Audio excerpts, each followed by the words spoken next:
And now we'd like to move into well, I guess it's the final part of our time together, where we're asking 5 enthusiastic Episcopalians in our diocese to give their personal perspectives. I think Warren called it mini sermons, but they'll be mini. I promise you. And to do the first one, I'd like to call on the Reverend Colton Smith. Oh, there you are. Come on up.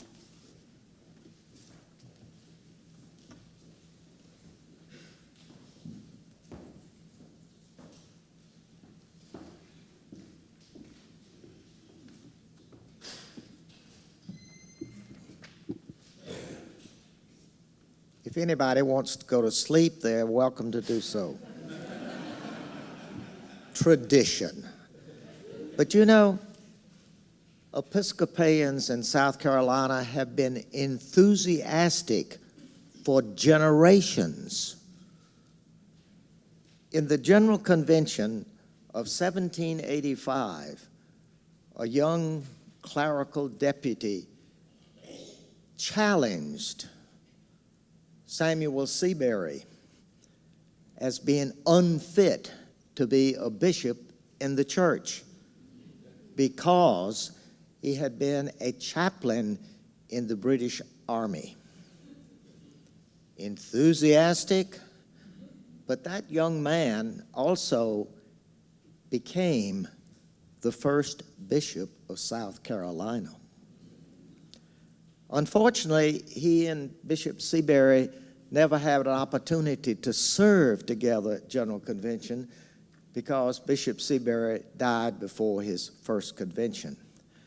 But let's don't leave Robert Smith with that legacy. He also had a vision that the church needed to reach out beyond itself.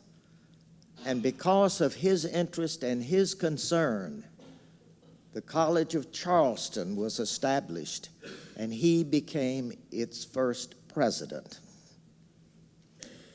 Then in 1814, a young clergyman from this diocese proposed to the General Convention that we establish a national seminary where we could educate our own clergy, not have to go all the way back to England for that honor. It wasn't too many years after that the General Theological Seminary was founded in New York City.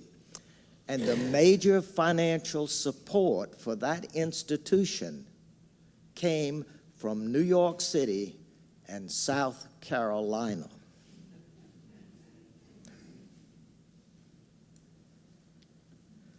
A dormitory at the seminary is named for our second bishop, Theodore DeHone. Bishop DeHone is credited with a lot of things, but I want to talk about another member of his family, his wife Sarah.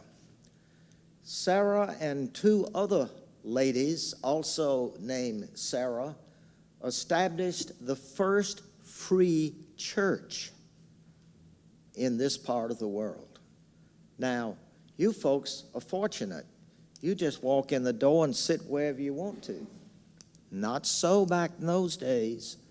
You had to buy your seat. You know, that's why for us Episcopalians, the most expensive seats are always in the front, so you see everybody sits in the back. No, Sarah DeHone and 2 other Sarahs established St. Stephen's Church in Jackson as the first free church in the state. Again, looking out for people beyond ourselves, looking to those not as fortunate as many of us. At that same location in 1850, Bishop Christopher Gadsden established the Episcopal Church Home for Women and Orphans, popularly known today as Bishop Gadsden Retirement Community and York Place. Again, look into the younger people, older people, those people unable to do for themselves, and established a place for them in the life and the history of this church. Now, I'm going to skip the next one. You find out for yourself about William Augustus